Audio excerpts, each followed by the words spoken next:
오늘 주시는 말씀 시편 45편입니다. 시편 45편입니다. 한 절씩 읽겠습니다. 내 마음이 좋은 말로 왕을 위하여 지은 것을 말하리니 내 혀는 글솜씨가 뛰어난 서기관의 붓끝과 같도다.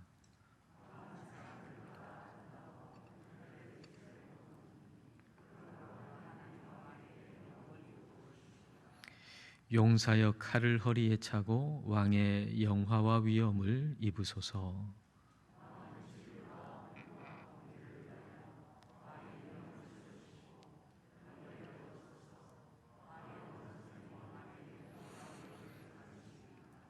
왕의 화살은 날카로워 왕의 원수의 염통을 뚫으니 만민이 왕의 앞에 엎드러지는도다.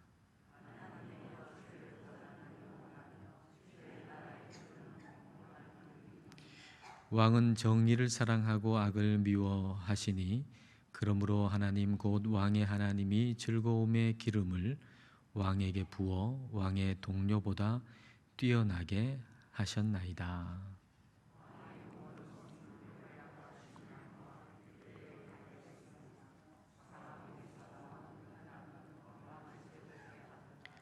왕이 가까이 하는 여인들 중에는 왕들의 딸이 있으며 왕후는 오빌의 금으로 꾸미고 왕의 오른쪽에 서도다.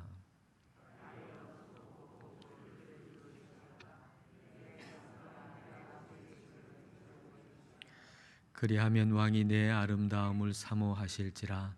그는 내 주인이시니 너는 그를 경배할지어다.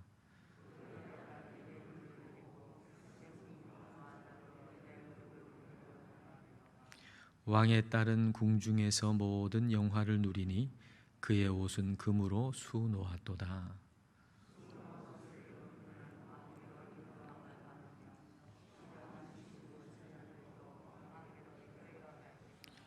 그들은 기쁨과 즐거움으로 인도함을 받고 왕궁에 들어가리로다.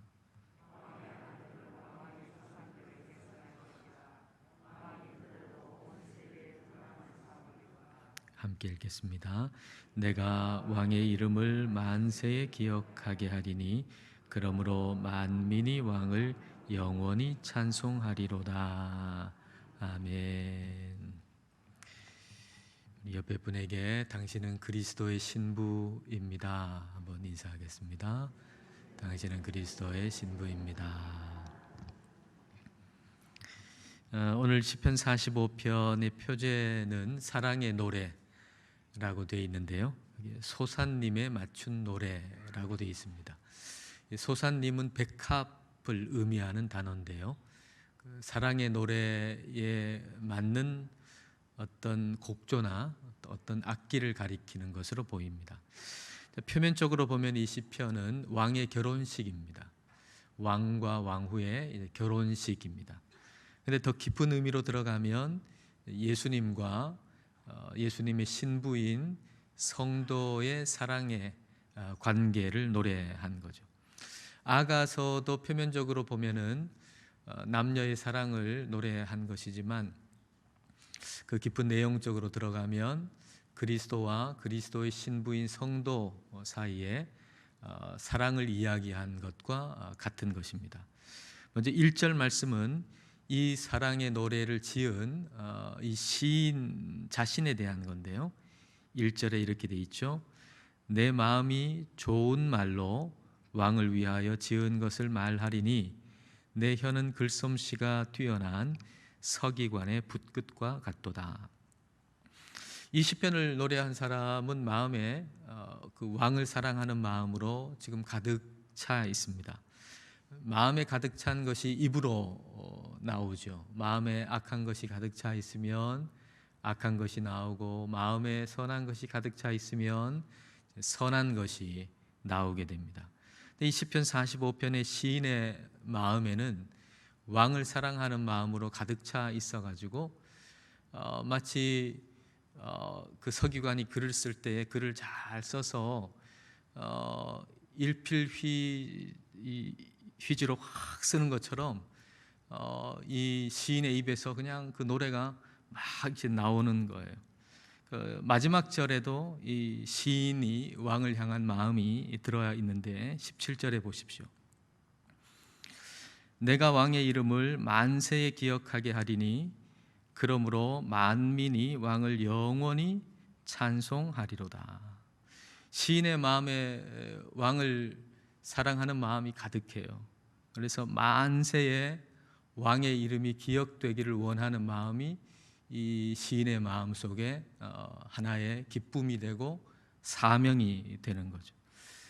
이게 우리 예수님을 믿는 사람의 마음이어야 될 것입니다.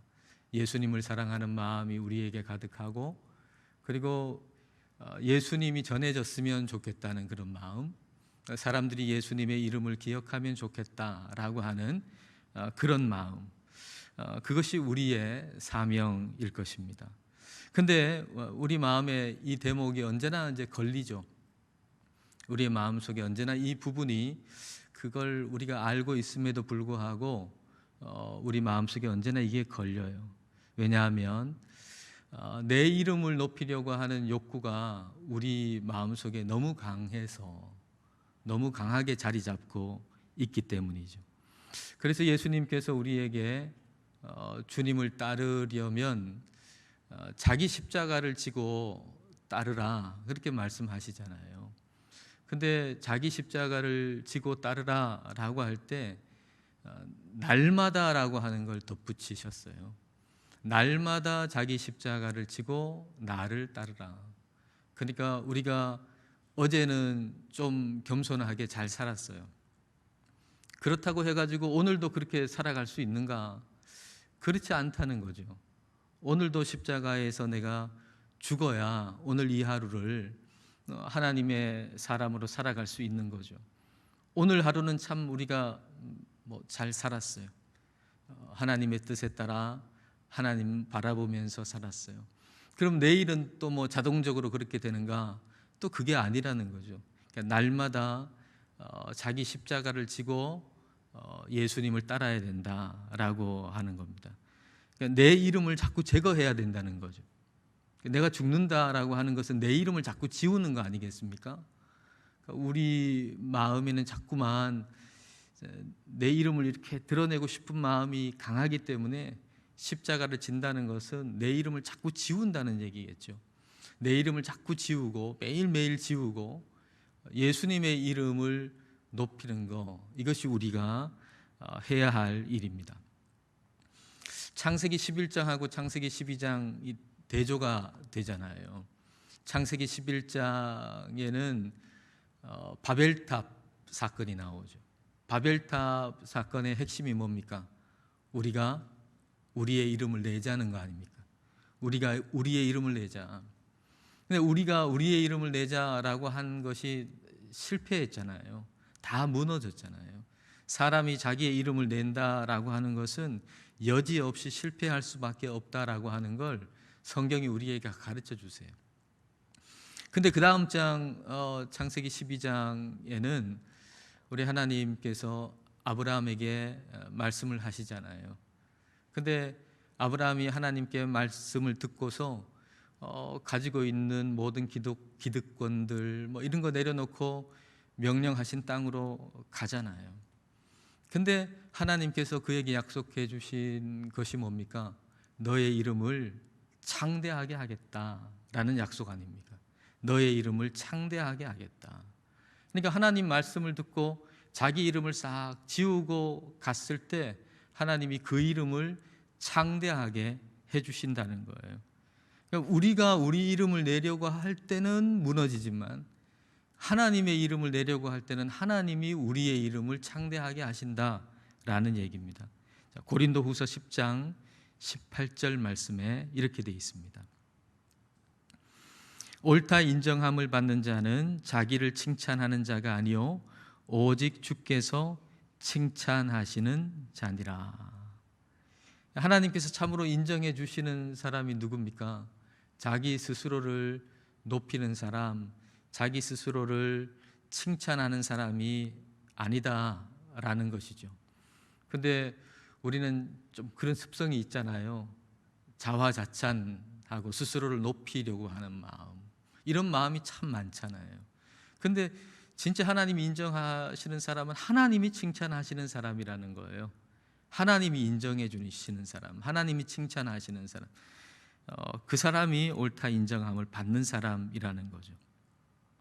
우리가 예수님의 이름을 높일 때 그때 주님은 우리의 이름을 높여주세요. 그런데 우리가 주님을 높인다라고 할 때 주님이 마치 이렇게 낮게 계신데 그분을 이렇게 올려주는 것처럼 생각해서는 안 되겠죠. 우리가 주님의 이름을 높인다라고 하는 것은 주님이 원래 높으신 분이기 때문에 그분을 높이는 거예요. 그러니까 주님을 높이지 않는 이유는 단 한 가지밖에 없는 거죠. 사람이 주님의 이름을 높이지 않는 이유는 단 한 가지. 그것은 주님을 모르기 때문이죠. 주님이 얼마나 위대하신 분인지 높으신 분인지를 모르니까 주님을 못 높이는 것이지, 우리 주님을 알면 우리 주님을 우리는 높이게 되는 것이죠. 시인은 왕을 아는 거예요. 오늘 이 시편의 시인은 왕을 알아요. 그래서 왕을 높이는 거예요. 2절부터 8절까지 말씀은 그 왕의 아름다움, 그 왕의 탁월하심을 지금 노래하고 있어요. 자, 그 중에 2절을 보겠습니다. 왕은 사람들보다 아름다워 은혜를 입술에 머금으니 그러므로 하나님이 왕에게 영원히 복을 주시도다. 왕은 아름다워서 그 은혜를 입술에 머금었다 그랬어요. 그 은혜를 입술에 머금었다. 그러니까 예수님의 아름다움, 우리 왕이신 그리스도의 아름다움은 말씀의 아름다움인 거죠. 말씀의 아름다움. 풀은 시들죠, 꽃은 지죠. 근데 여호와의 말씀은 영원한 것이죠. 그러니까 영원한 말씀의 아름다움인 거예요. 영원한 말씀의 아름다움. 그럼에도 이 말씀의 아름다움과 능력을 사람들은 잘 몰라요. 그리고 그 말씀의 아름다움과 능력을 시인한다라고 하는 것도 참 어려운 일이에요. 괴테가 쓴 파우스트가 서재에 앉아가지고 요한복음을 펼쳐서 요한복음을 이제 번역을 하지 않습니까? 이제 요한복음을 이제 번역을 하는데 그 처음부터 딱 막히는 거예요. 처음 그 구절부터 태초에 말씀이 계시니라, 그거 이제 번역을 하려고 그러는데 딱 막혀요. 아니, 태초에 말씀이 계시니라, 아니 첫 문장부터 막히네. 어찌하면 좋을까? 말씀을 내가 이렇게 높게 평가할 수는 없지 않는가? 어떻게 하면 좋을까? 그래, 이렇게 하면 좋겠다 하고 요한복음의 첫 문장을 이렇게 해석을 해요. 태초에 행위가 계시니라. 태초에 말씀이 계시니라 인데 아무리 생각해도 납득이 안 되는 거예요. 뭐 그 말씀이라고 하는 게 뭐 그렇게 대단한가? 뭔가 행동이 있어야지. 그래서 태초에 행위가 있다라고 번역을 했다는 거죠. 아마도 사람들의 마음 속에는 이런 마음이 아마 다 있을 겁니다. 말씀이 무슨 힘이 있는가? 행동을 해야지. 행동이 힘이 있지 무슨 말씀이 힘이 있는가? 그렇게 생각할 수 있을 겁니다. 그러나 이 세상의 시작이 우리 하나님의 말씀으로부터 시작됐다라고 하는 사실을 우리는 잊어서는 안 됩니다. 이 세상의 모든 아름다움은 말씀으로 시작이 된 거예요. 그러니까 아름다움의 기원은 하나님의 말씀에 있는 거죠. 그러니까 이 말씀이 얼마나 아름다운 것이겠어요. 모든 아름다움의 기원은 하나님의 말씀이니까 이 말씀은 얼마나 아름다운 것이겠어요. 그래서 우리가 주님의 말씀의 아름다움을 노래해야 되는 거고 그 말씀을 사모해야 되는 거예요. 우리 인생의 아름다움도 거기서 나오는 거죠. 우리가 좀 추하다, 더럽다 이렇게 생각이 들 때마다 그 말씀의 아름다움으로 가까이 나아가서 그 말씀의 아름다움의 빛을 우리가 얻어야 하는 거죠. 예수님은 또 다른 모든 것을 능가하는 탁월함을 가지신 분이에요. 자, 6절과 7절을 보겠습니다. 하나님이여, 주의 보좌는 영원하며 주의 나라의 규는 공평한 규이니이다. 왕은 정의를 사랑하고 악을 미워하시니 그러므로 하나님 곧 왕의 하나님이 즐거움의 기름을 왕에게 부어 왕의 동료보다 뛰어나게 하셨나이다. 자, 이 구절은 신약 성경에서 히브리서 1장에 기록된 내용인데요. 히브리서 1장에서 오늘 이 시편을 인용하면서 우리 주님이 그리스도가 얼마나 탁월하신 분인가, 천사보다도 탁월하다라고 하는 것을 이야기를 합니다. 그러니까 예수님의 탁월함이 무엇인가? 예수님의 탁월함이 무엇인가라고 생각할 때 우리가 뺄 수 없는 것이 순종의 탁월함이죠. 순종의 탁월함. 그러니까 예수님은 하나님이시지만 우리의 사람의 몸을 입으시고 우리 하나님께, 아버지 하나님께 죽기까지 순종하신 그 순종의 탁월함을 가지신 분이에요. 그리고 우리를 위해서 십자가를 지실 만큼 우리를 사랑하신 사랑의 탁월함. 그러니까 우리 주님은, 우리 예수님은 순종의 탁월함과 사랑의 탁월함을 가지신 분입니다. 그러니까 우리가 이 탁월함을 높여드리는 거죠. 우리 주님의 순종의 탁월함, 그리고 사랑의 탁월함. 십자가의 은혜 아닙니까? 이게 십자가의 사랑이고, 십자가를 우리가 자랑하는 것이죠. 다른 무엇과도 비교될 수 없는 탁월하신 예수님을 우리가 높이고 붙들어야 하는 거죠. 근데 그 방법 중에 하나가, 우리가 뭐 찬송을 할 수도 있고 뭐 여러 가지가 있겠지만, 그 방법 중에 하나가 신랑이신 예수님께 걸맞는 그리스도의 신부로 사는 거죠. 그분을 높인다라고 할 때 우리가 입술로 찬송을 할 수도 있고 뭐 여러 가지 사역도 할 수도 있고 뭐 그런 것도 있겠지만, 우리가 그리스도의 신부로서 신랑인 예수님께 걸맞는 삶을 사는 것, 그게 그분을 높이는 아주 좋은 방법이라는 겁니다. 자, 9절부터 이제 신부에 대한 이야기가 나오는데요. 10절을 보겠습니다. 10절 말씀. 딸이여, 듣고 보고 귀를 기울일지어다. 내 백성과 내 아버지의 집을 잊어버릴지어다. 내 아버지의 집을 잊어버려라 그랬어요. 너 아버지의 집을 완전히 떠나라 라는 얘기. 잊어버려라, 떠나라. 예수님보다 더 사랑하는 것이 있으면 안 된다라는 거예요. 예수님보다 더 사랑하는 것이 너에게 없게 해라. 예수님과 경쟁 상대인 것이 너에게 없게 해라. 그런 말씀이죠. 우리 예수님도 그렇게 말씀하셨잖아요. 마태복음 10장 37절과 38절입니다.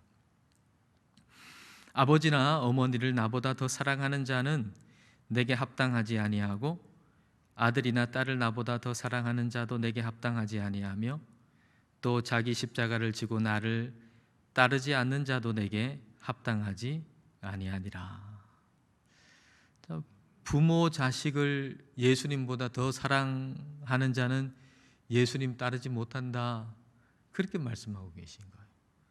예수님의 신부가 된다라고 하는 것은 예수님보다 더 사랑하는 게 없다는 얘기인 거죠. 과연 우리가 그럴까요? 예수님보다 더 사랑하는 게 없을까요? 그런데 이게 무슨 말인가요? 부모 자식을 사랑하면 안 된다는 얘기인가요? 그런 얘기는 결코 아니지요. 예수님이 가장 가까운 분이 된다는 얘기죠. 예수님이 가장 가까운 분이 돼가지고 예수님을 통해 가지고 부모님도 보고, 예수님을 통해서 가족도 보고, 자녀도 보고, 예수님을 통해서 다른 사람도 본다는 얘기죠. 그러니까 예수님을 통해서 다른 사람도 사랑한다는 거죠. 예수님을 통하지 않고는 누구도 만나지 않는다는 얘기죠. 예수님을 통하지 않고는 누구도 만나지 않는다. 그러니까 내게 가장 가까운 분이 예수님이에요. 그래서 예수님을 통해서, 예수님의 사랑을 통해서 다른 것의 사랑이 채워지는 거예요. 그러면은 다른 것을 사랑하는 그 사랑이 온전한 사랑이 될 수가 있는데, 예수님을 제거하고 우리가 다른 것을 사랑하면 그 사랑이 다 우상이 될 수밖에 없다는 것이죠. 그래서 가장 가까운 분이 예수님이 되어야 된다는 거예요. 가장 가까운 분이 예수님이 되어야 된다. 그래서 예수님을 통해서 끊임없이 내가 사랑하는 사람들을 보는 거예요. 그것이 예수님을 따르는 것이고 예수님의 신부가 되는 것이죠. 예수님을 바라본다라고 하는 그런 거예요. 예수님이 가장 가까운 분이고 예수님이 가장 높으신 분인 거죠. 그렇게 신부인 우리가 주님만 바라볼 때 우리는 주님의 눈에 가장 아름답게 보이는 거예요. 아름다운 신부로 보이는 거예요. 자, 11절을 여러분 보십시오. 11절에 그리하면 왕이 내 아름다움을 사모하실지라 그는 내 주인이시니 너는 그를 경배할지어다. 왕이 너의 아름다움을 사모한다 그랬어요. 신부의 아름다움을 사모한다 그랬어요. 그리고 너는 주님이 주인이시니까 주인이신 주님만 경배하라 그렇게 말씀을 하세요. 주님만 바라보면서 주님만 예배하는 게 그게 우리 주님의 눈에는 가장 아름다운 모습이라고 하는 거죠. 모든 치장을 벗어버리고 이것저것 붙어있는 치장들을 다 벗어버리고 주님만 바라보는 단순한 아름다움. 단순한 아름다움. 그러니까 아버지의 집을 떠난다. 이전에 내가 가지고 있던 여러 가지 것들 다 치장들이잖아요. 이전에 내가 가지고 있던 경력, 내가 가지고 있던 어떤 지위, 이런 것들 막 다 붙여가지고 그러면 하나님이 대단하게 여겨주실 것 같이 우리는 생각하지만 거기서 떠나는 거죠. 아버지로부터 떠난다는 거, 아버지 집을 떠난다는 거, 그거 다 떠나가지고 단순한 아름다움, 그런 치장을 버리고 단순하게 주님만 바라보는 단순한 아름다움. 에스더서에 보면은 원래 왕후였던 와스디가 이제 폐위가 되고 에스더가 왕후로 뽑히잖아요. 근데 그 당시에 페르시아 출신의 그 왕후의 후보들 많이 있었는데 왕후에 결정된 사람은 유대인인 에스더였단 말이에요. 참 이런 일은 있을 수 없는 일이죠, 사실은. 근데 어떻게 그렇게 됐을까 하는 거예요. 아주 빼어난 미모의 페르시아 출신 여자들도 많은데 어떻게 그 유대인 여자가 그 왕후에 뽑혔는가라고 하는 거예요. 어떻게 왕의 눈에 그 에스더가 가장 아름답게 보였느냐는 거예요. 자, 에스더서 2장 15절 말씀에 이렇게 돼 있어요. 모르드게의 삼촌 아비하일의 딸 곧 모르드게가 자기의 딸같이 양육하는 에스더가 차례대로 왕에게 나아갈 때에 궁녀를 주관하는 내시 헤게가 정한 것 외에는 다른 것을 구하지 아니하였으나 모든 보는 자에게 사랑을 받더라. 왕후 후보자들이 그 왕 앞으로 이렇게 나가는 거죠. 근데 에스더 차례가 돼가지고 이제 그 왕 앞에 나갔어요. 근데 에스더는 다른 후보들과는 달리 그 헤게가 정해준 것 외에는 아무것도 구하지 않았다라고 했어요. 당시에 그 왕후의 후보들은 자기의 몸에 걸친 장신구는 다 자기의 소유가 되었답니다. 그러니까 얼마나 많은 치장을 하고 왕 앞에 나갔겠어요? 어떤 계산이죠? 혹 왕후가 되지 않더라도 한 목 챙길 수 있다 하는 계산이었겠죠. 그러니 뭐 머리부터 발끝까지 온갖 장신구를 다 했겠죠. 예? 손에, 발에, 목에, 귀에, 머리 위에 뭐 온갖 장신구를 다 하고 나가가지고는 혹시나 되면 더 좋고 혹시나 안 되면 한 목 좀 챙겨야 되겠다, 그런 마음으로 다 그렇게 나갔는데 유일하게 한 사람 에스더만은 회개가 정해준 곳 외에는 하지 않았다는 거예요. 그게 무슨 말이겠어요? 순수한 마음이죠. 그냥 왕만 바라본 거죠. 아, 내가 좀 한몫 챙겨야 되겠다, 혹 안 되더라도, 이런 마음 없이 그냥 왕만 바라보면서 왕 앞에 섰다는 거예요. 그게 그 단순한 아름다움이 왕에게 또 사람들에게 그렇게 아름답게 보였다라고 하는 거죠. 자, 우리가 주님 앞에 서는 것도 마찬가지일 거예요. 우리가 주님 앞에 서는 거, 내가 좀 뭘 건져야 되겠다, 좀 뭘 얻어야 되겠다, 이런 마음 없이 뭐 세상의 것으로, 내 욕심으로, 교만으로 이렇게 좀 덕지덕지 붙어 있는 거, 그거 싹 빼고 단순하게, 단순한 아름다움으로 주님이면 충분합니다, 이 마음 가지고 주님 앞에 서는 거죠. 그럴 때 주님께서 우리를 보실 때 그게 가장 아름답다는 거예요. 근데 우리가 그렇지 않을 때가 참 많잖아요. 이것저것 막 붙여가지고 좀 어떻게 하면은 예수님 믿어가지고 좀 잘 될까, 이것 좀 얻을까, 저것 좀 얻을까, 뭐 이런 마음이 많잖아요. 마치 그 페르시아 왕후 후보자들이 이것저것 장신구 다 해가지고 왕 앞에 서는 것처럼 우리도 뭔가 마음에 세상적인 욕심을 가지고 또 교만한 마음을 가지고 뭐 이것저것 붙여가지고 이렇게 주님 앞에 설 때가 참 많잖아요. 근데 그런 걸 다 떼내고 그냥 단순한 아름다움으로 주님이면 충분합니다, 주님 한 분 보고 제가 나왔습니다, 이런 마음으로 주님 앞에 설 때 우리 주님께는 그게 가장 아름다운 신부의 모습이라고 하는 것입니다. 우리가 그런 모습을 좀 되찾아야 되겠습니다. 저와 여러분이 다시 그런 모습, 그런 마음 다시 되찾고 그렇게 주님의 아름다운 신부로서 우리가 남아있는 삶을 살아야 되겠습니다. 그런 주님의 아름다운 신부가 되기를 소망하는 그런 마음으로 이 시간 우리 함께 찬양하시겠습니다.